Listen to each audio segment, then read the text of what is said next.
William Jefferson Clinton became President of the United States after George Bush Sr. was unable to handle economic issues and seemed surprised that his foreign policy successes were insufficient to earn him re-election. He defeated two other candidates, Bush and businessman Ross Perot. So an unusual race in that there was a serious third-party candidate. Clinton claimed to represent a new Democrat, a centrist closer to the middle than most candidates. In presidential debate in '92, Bush, Perot, and Clinton squared off at the University of Richmond.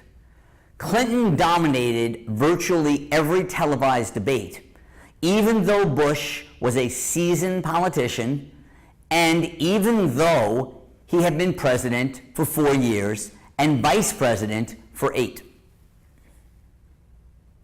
There was something charming and something very serious about this former Rhodes Scholar and former governor of Arkansas.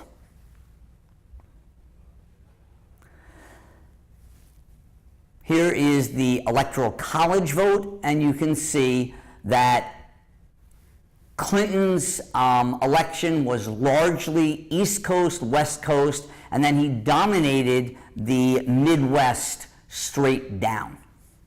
He picked up votes in southern states the Democrats had not won for several years, certainly not since the Reagan years.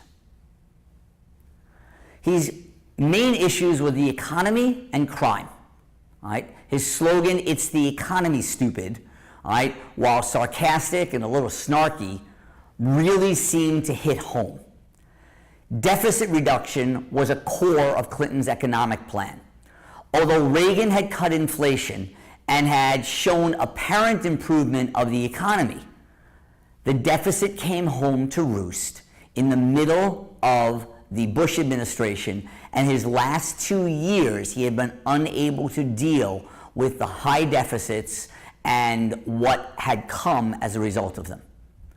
He used this political capital that came as a result of his deficit reduction to push through NAFTA and World Trade Organization, North American Free Trade Association, and in terms of economy, he was something of a globalist.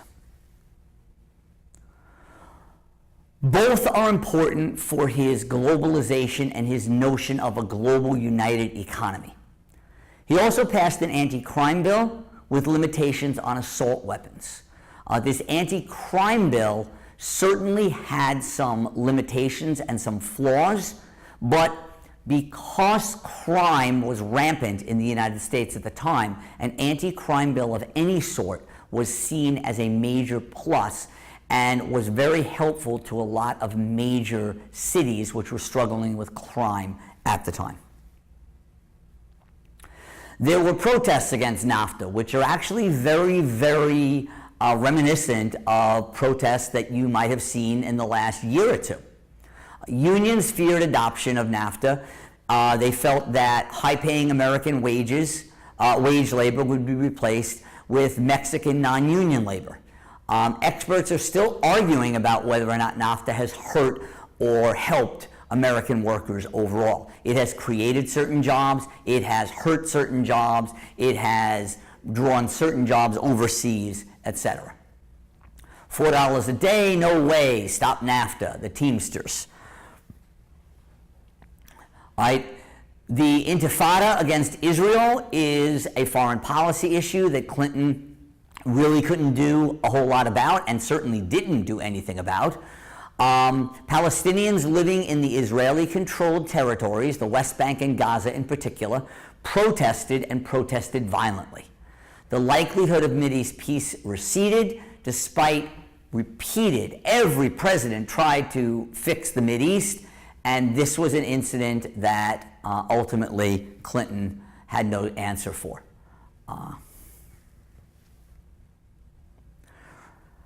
Clinton and the Republicans.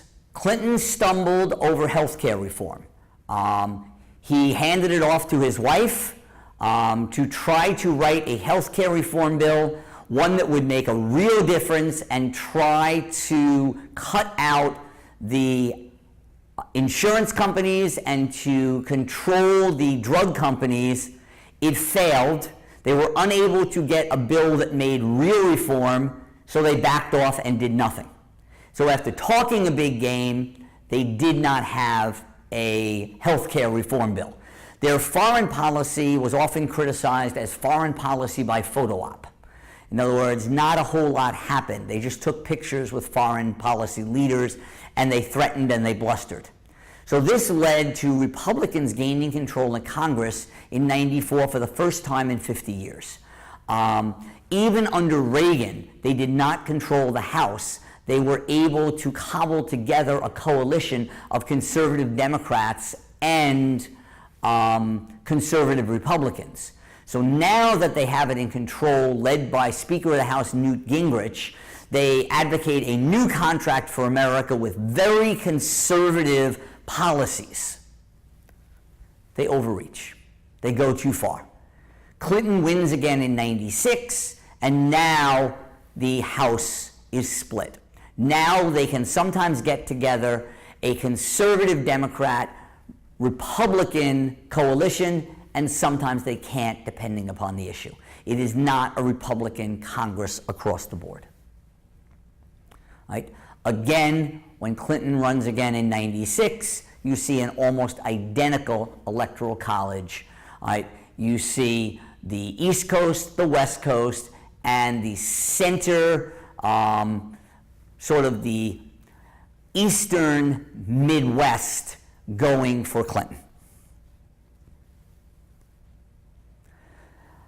Meanwhile, Clinton is involved in a sex scandal and then lying to Congress about it. Time magazine's cartoonist asks how future generations will judge the Clinton impeachment episode. How is it going to be treated in history books? Is it going to be he had sex with someone he shouldn't, which is not unusual for presidents, rich and powerful men, or he lied to Congress under oath and he was impeached for it? Was this a Republican witch hunt, or did he really do something wrong?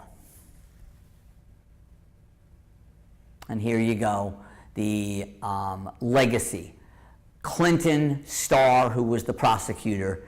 The Republican prosecutor, Starr, was clearly out to get him, but that doesn't mean that Clinton didn't actually do something wrong. Here are some Clinton-era not-so highlights. In '95, the anti-government extremists blow up a federal building in Oklahoma, killing workers and children. In '98, you have a sex scandal involving a White House intern who, you might want to make the point, this is not just someone he had an affair with. This is like a professor sleeping with a student. This is like a boss sleeping with a worker. You have control over this person's life. This is an abuse of power, and there are actually laws against such things. Columbine high school shooting leaves 13 dead, 20 wounded. It's a sad fact of life that school shootings in the United States are so common now that they don't shock us. They sadden us. They're horrible, no question. But it's not shocking when we see a school shooting. Controversial election in 2000. Bush, Gore. A few votes in Florida. It's so close that a few votes in Florida determine the outcome. Quite frankly, I would argue that the election in 2000 was a tie. It was within so few votes that it was within the margin of error of accuracy on the voting machines in Florida.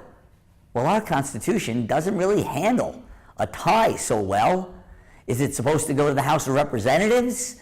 We decided whether or not to accept the Secretary of State of Florida's ruling, who, by the way, was appointed by one candidate's brother, and the Supreme Court decided whether or not her decision should be acceptable.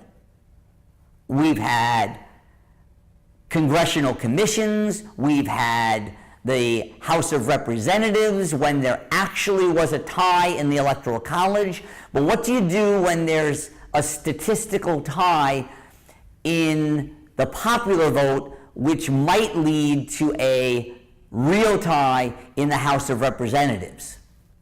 Man, I don't know. That's a crazy one. And ultimately, it was a crazy one.